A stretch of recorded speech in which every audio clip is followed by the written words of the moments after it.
I reckon the best I can help people do is see the choices that they have and make braver choices.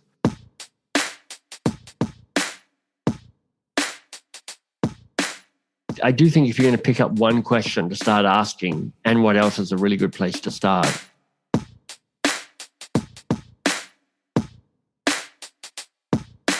I don't think many of us are that good at knowing what we really want.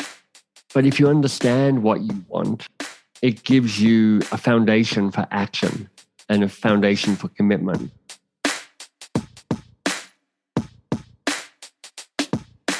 Check me out in 2022, halfway through the year, and you'll see what actually happened.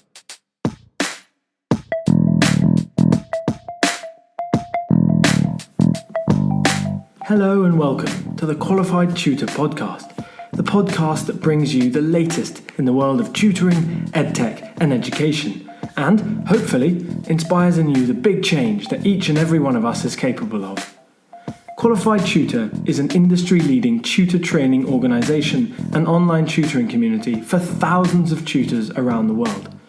This podcast is the voice of this community, where we aim to hear from tutors, teachers, entrepreneurs, coaches, business experts, students, tutorpreneurs, and more from the world of tutoring about what inspires them every day, how they can help tutors like you, and what they've learnt about tutoring along the way. The question is, what will you learn today? This week, regular host of the Qualified Tutor Podcast, Ludo Miller, that's me, will be taking a break. And today's conversation will be hosted and led by Jack Simmonds, lead facilitator here at Qualified Tutor. I'll let Jack introduce this week's guest.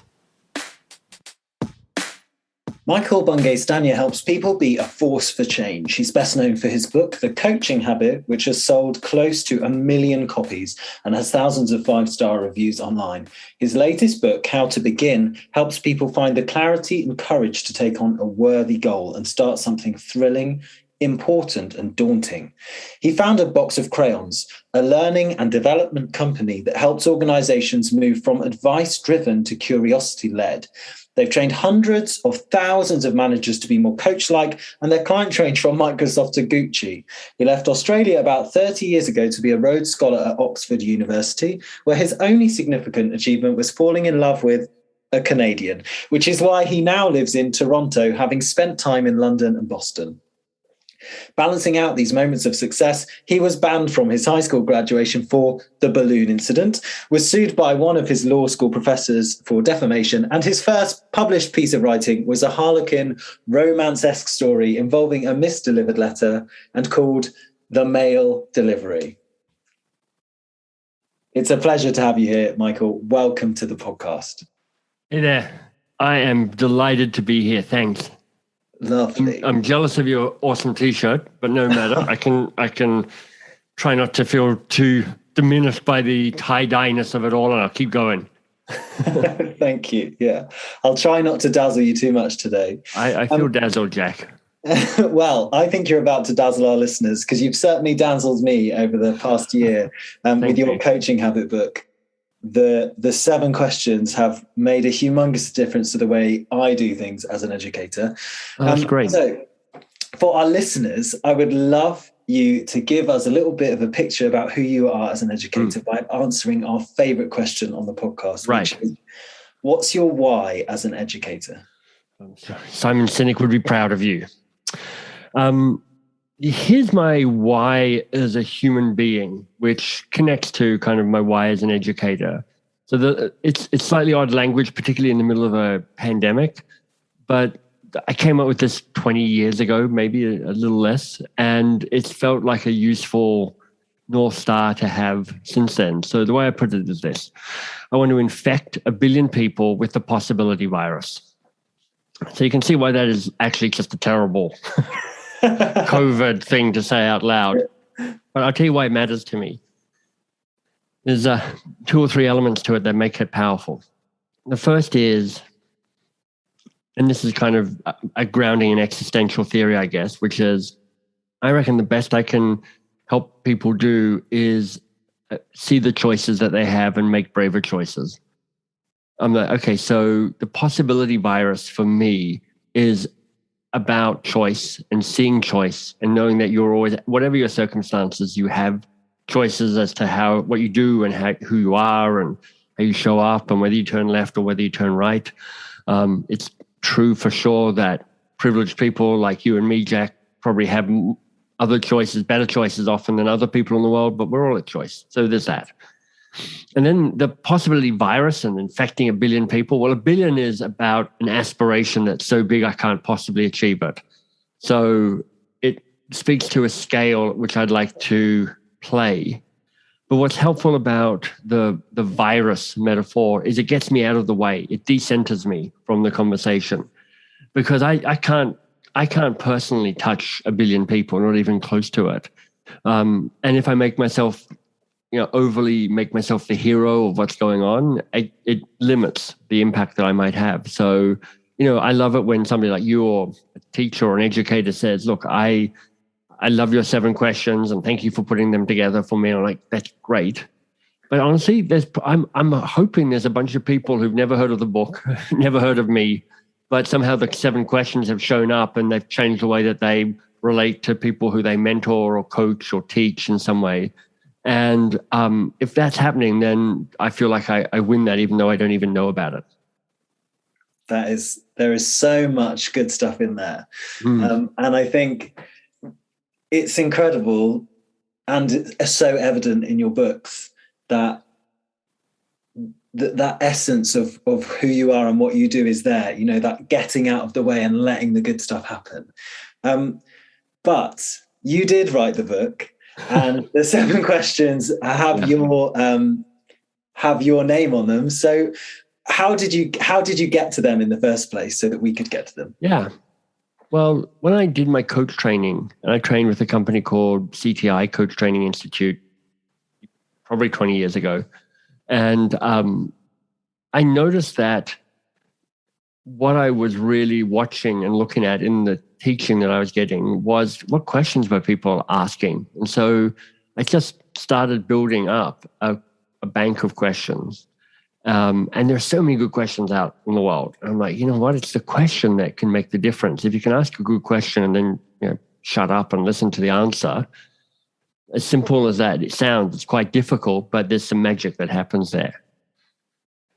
So when I wanted to write this book, I was like, there's something about teaching people about great questions.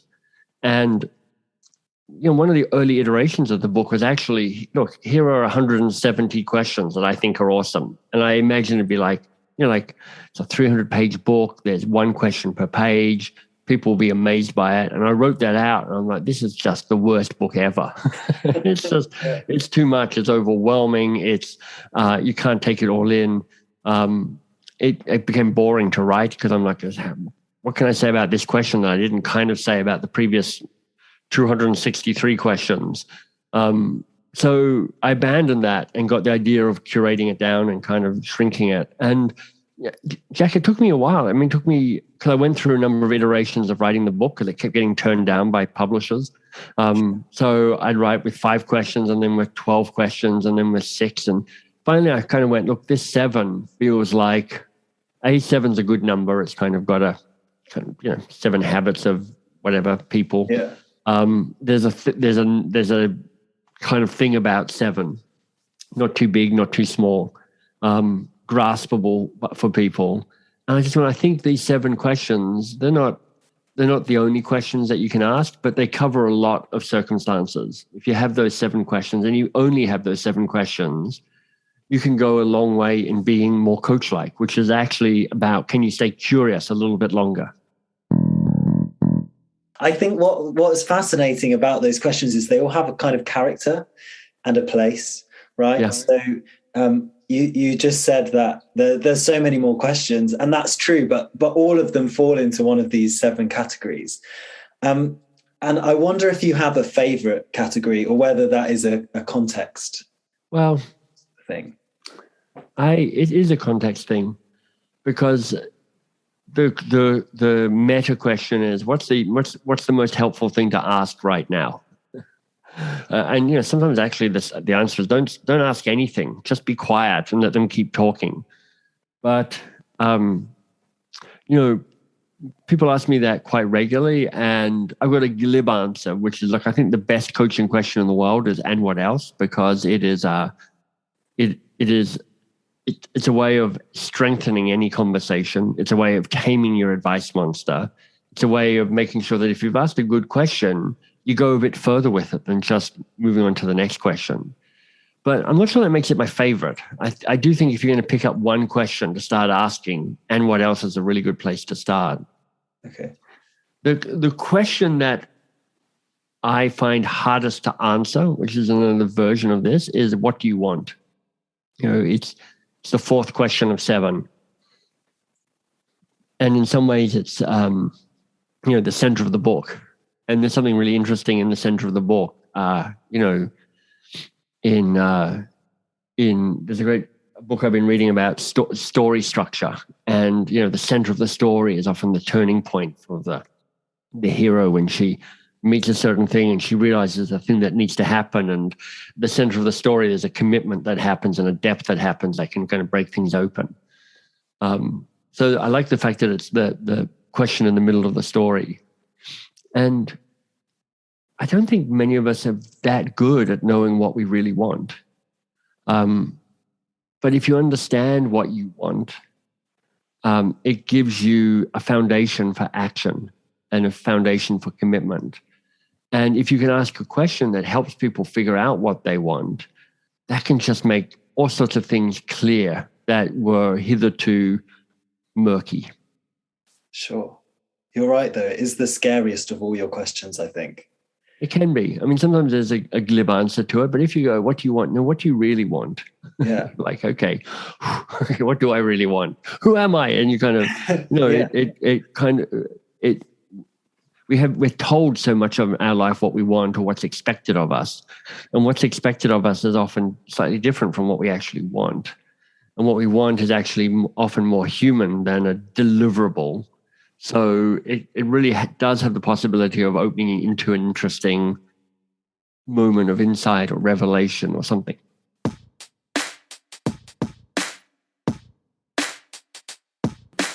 And now a word from Diego Mello, CEO of the newly announced lead partners of the Love Tutoring Festival 2, Nudge Education. We are Nudge Education, a movement of like-minded professionals trying to eradicate chronic disengagement from the face of the education sector, a child at a time, and point every chronically disengaged child towards a life that is worth living. So if you want to find out more, please go to nudgeeducation.co.uk/work with us and get involved with the movement. So with this what do you want question then, we sort of point slightly towards your new book. That's true. Which is all about getting what you want. It feels more therapeutic than the coaching habit. It feels like it feels more human than the coaching habit. How did you get there? Yeah. Well, you're right. I mean, the full title is How to Begin, Start Doing Something That Matters. And if the coaching habit and its sister book, The Advice Trap, are kind of about how do you create space for other people? How do you help other people thrive and grow? This is a bit more personal. This is a bit more personal growth, self-development. And at the heart of it is a couple of things. One is an insight that we unlock our greatness by working on the hard things. And it came out of the rubble of the first draft of this book, because I thought I was going to write a book more kind of about change and how change really works. And I wrote it and I sent it off to some people to read it. And somebody wrote back to me going, look, I've read 40 pages of this. I have no idea what's going on or what this book is about. I'm just confused. And I'm like, oh, that is harsh, but fair. And as I was picking through the remnants of that draft, that phrase, we unlock our greatness by working on the hard things, kind of stood out. And I'm like, there is something that's interesting there. And if you connect back to that why question, a possibility virus and helping people kind of infect 1 billion people with the possibility virus, this book is around helping people see and own ambition for themselves and for the world. It's like, how could you take on a worthy goal? Something that is ambitious for you and the world, something that is hard, something that will make the world a bit better, but will also contribute to unlocking the greatness that is there within you. So yeah, it's a bit more of that, and it's more kind of facilitated as well. Like, it's a process that I take people through over 9 steps in the book. And there is this, again, undercurrent of improvement, of self-improvement, of supporting other people improve in all your work, and that is becoming even more clear to me now. And I really want to know where that comes from, Michael. I don't know. It's quite possibly just a kind of wiring, because I'm the eldest son of, I have 2 younger brothers. So, the starting point is me just bossing them around and, right, demanding their fealty and their loyalty and their obedience. It worked for a while and then stopped working.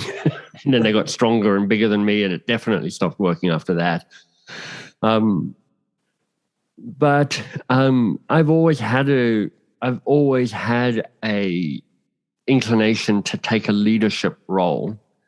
So, when I played on a soccer team, I'd be the captain. And when I was in scouts, I'd be the sixer, or whatever they call it, the patrol leader. And it was, I'm probably retroactively making this true, so this may be all made up, but it felt that I was always wanting to get the best of people. And I'm not sure if there's some sort of psychological scarring or something that happened at a younger age, or whether I just kind of have a little bit of that kind of built into me, which is like, I've always been mostly an encourager of people. Yeah, but like I say, don't take anything I say as the truth. I'm just, you can never trust a man talking about his own motivations. Now, there's another book in that, I am sure. So if you don't mind, I have read the advanced copy of your book, and excellent. I would love to pull on a couple of strings. Yeah, I love that. And one of them is kind of jumped out at me from you saying that never trust a man, and that maybe there's some psychological scarring, and I absolutely don't want to dig into that. But this phrase really stuck out to me. Wisdom enters through the wound. Not my phrase. I borrowed it from, and I don't even know where I heard it from, so I can't even give anybody credit for it. Sure. But look, you just get smarter by kind of bumping up against reality.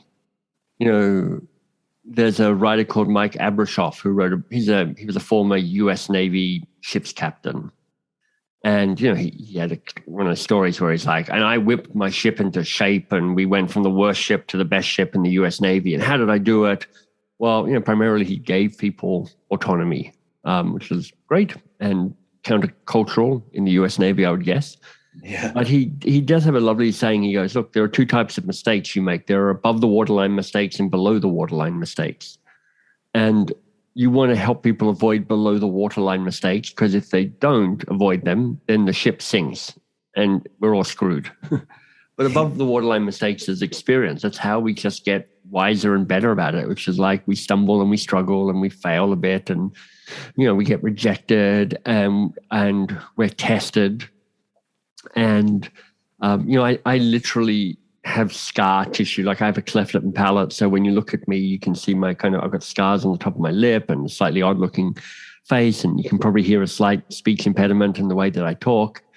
So for me, it was a personal recognition that having a cleft lip and palate and the way I look and the way I sound actually becomes not a bug but a feature for who I am and how I show up in the world. But more generally, if you're lucky enough to do the work, and I think it requires work, all of the struggle, just contributes to you getting a better grip about who you are, what you want, what does the world mean. And I think those are variations of wisdom entering through the wound. Yeah. And on a much smaller scale, in a tutoring context, the idea of purposeful struggle resonates really, really clearly with that. Right. It's an established learning trope, which is you need the appropriate degree of difficulty, like not too easy, not too hard.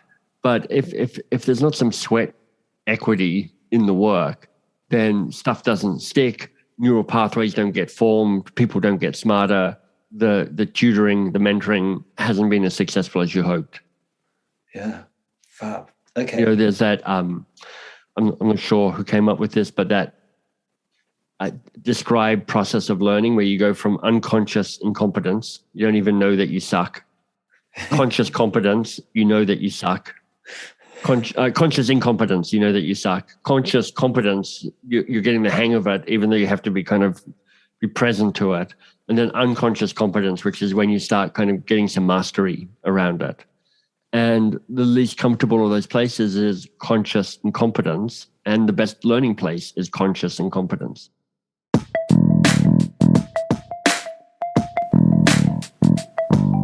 For those of you who know the Love Tutoring Festival, you'll be delighted to hear that we're back! From Monday the 24th to Friday the 28th of January 2022, the Love Tutoring Festival will return, bigger and better than ever. For those of you who don't know what I'm talking about, you're in for a real treat. The most loved festival in tutoring, the Love Tutoring Festival is a 5-day online celebration of all things tutoring. With some of the biggest names in tutoring, education and pedagogy, and hundreds of committed and motivated tutors from all 4 corners of the globe taking part, it really is the biggest party in tutoring. We will again be working on a freemium ticket model this year, with all events totally free, apart from our famous and ludicrously inexpensive CPD accredited workshops. You can find out more, including the confirmed speakers so far, how to grab your place, and key information on our wonderful sponsors at qualifiedtutor.org/Love Tutoring Festival. Let's raise standards in tutoring together. Oh, I can't tell you how much I'm enjoying this, Michael. Okay, I'd like to reflect another little thing that stuck out to me then, if that's okay. We are always in relationship. Yeah. Well, I've got a thought on this, but why does this strike a chord for you, Jack? Oh, I see what you did there. Yeah. Because it's trick in the book and it works every time. I work with lots of challenged students who find life really difficult, and it's always about the relationship. So from a trauma-informed care perspective, it kind of leapt out to me in that sense, because we shy away often in education from thinking about relationships because they are personal and they are open and they can be vulnerable. And so that's why it stuck out to me. Yeah. Well, for me, it's probably a less nuanced answer than your answer, Jack. But there is a narrative in the world around the solo hero, heading off, achieving the great thing.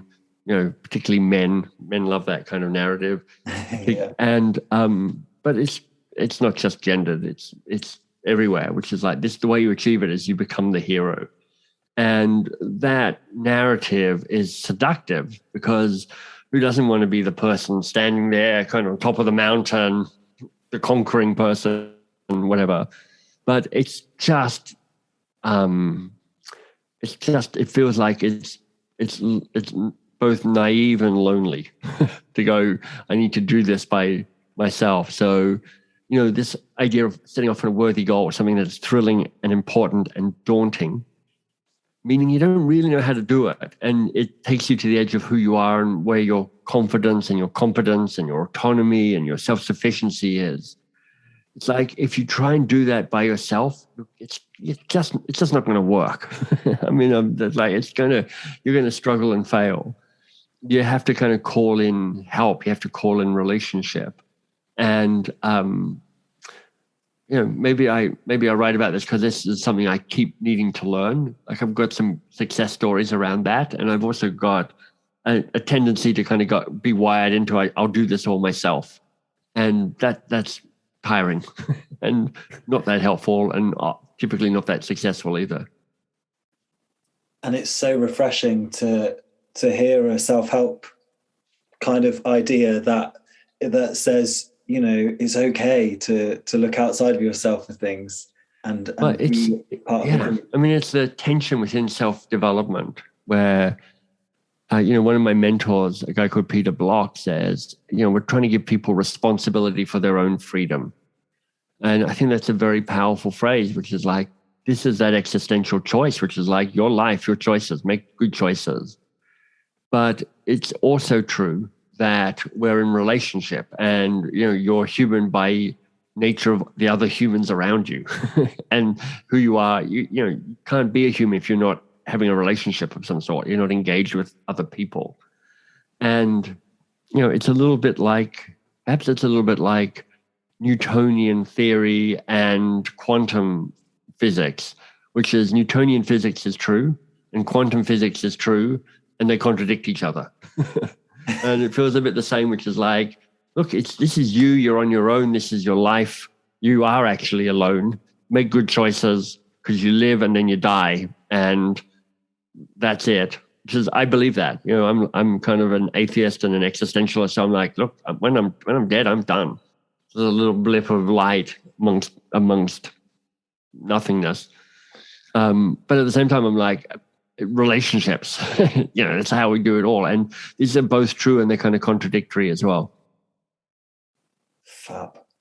Yeah, you're so right. I can't wait to listen back to this podcast. So you've already mentioned it. And the third thing that I wanted to kind of pull on was this idea of thrilling, important, and daunting, right? It is the worthy goal. So I'd like to wrap up today by finding out a little bit about your thrilling, important, and daunting project that's coming up. What's on the horizon for you? Well, it's a good question. Thrilling, important, and daunting. Thrilling is about lighting you up. Important is about the bigger picture, serving the world in some way. And daunting is about stretching and growing yourself. And I'm in the middle of a thrilling, important, daunting project at the moment, which is a book about being thrilling, important, and daunting. So the book is written, it's produced, and it launches in January. So the next 2 or 3 or 4 months are about getting the book out into the world. And that's a part of the thrilling, important, and daunting project. It's a less exciting part than writing it, but it's still part of the deal.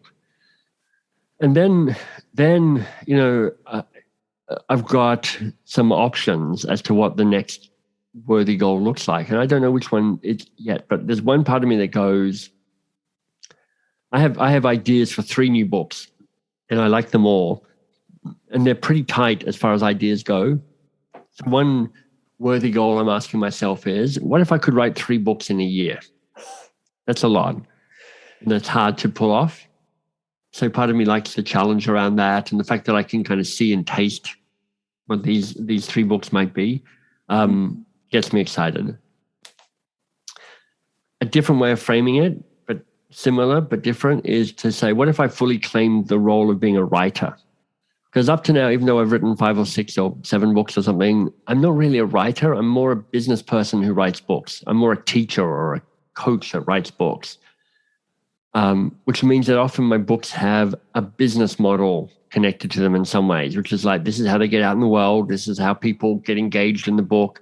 This is how people get engaged in the teaching associated with the book. There's a way that they fit into an ecosystem that is, because a book is a start, but it's never the whole of itself. So maybe I think of myself as a writer. Then maybe one of the things that's also in my mind at the moment is like, what does it mean to really build local community for me over the next year? And that's different as well. And the thing is, you can't take all of those on. It's hard enough to do one worthy goal, yet alone 2. And I think it's basically impossible to really do 3 worthy goals in any way that is realistic.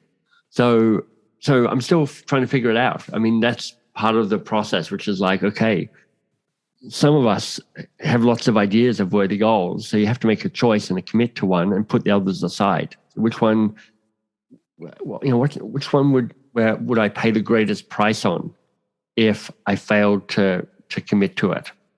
That's a good question. I don't know the answer yet. And I think that's a question we should leave hanging in the ears of our listeners, because I can't top that. All right. Tune in, check me out in 2022, halfway through the year, and you'll see what actually happened. Yeah, absolutely. Well, and we will get to see you at the beginning of 2022, just after your book has launched, because you're going to come and speak about the 7 questions at the Love Tutoring Festival. Exactly. I'm excited to do that. Yeah, I've got a session. I call it the 5-question leader. So we're going to be digging into 5 of the 7 questions in particular. Great. So you can find more information about that on our website. I have absolutely no doubt that there will be a pre-order link. That's right. I'm just working on it right now. So I reckon the website book is howtobegin.com, and you should be able to get pre-order stuff by first week of November is what I'm going for. Excellent. Well, we shall encourage our listeners to queue up with their pre-order tickets. It has been, I could do this all day, but you don't have all day. So thank you so much for spending this time with me today, Michael. It has been my pleasure. A pleasure to have you. Thanks for having me. Thank you. Now, just before we close today, I wanted to let you guys know about a new feedback and commenting feature we have made available to everyone and anyone. SpeakPipe is a website that allows anyone to record a short audio message and send it in. We have created a special Qualified Tutor Podcast SpeakPipe page, which can be found at speakpipe.com/Qualified Tutor Podcast or in the show notes below. The aim of this is to allow you to leave feedback on any part of our show, and really whenever it pops into your head. There's no limit to how much feedback you can give.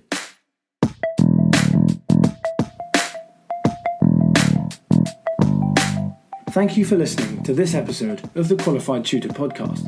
Whether you're a regular listener of this podcast or you've just stumbled across it, join the Qualified Tutor Podcast group within the Qualified Tutor community to stay up to date with our latest news, offers, workshops, and of course, simply to meet other tutors like you.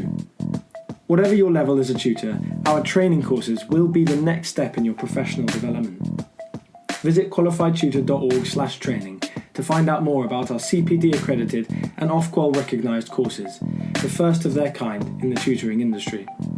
Your student deserves the best tutor possible. Make that happen today by joining Qualified Tutor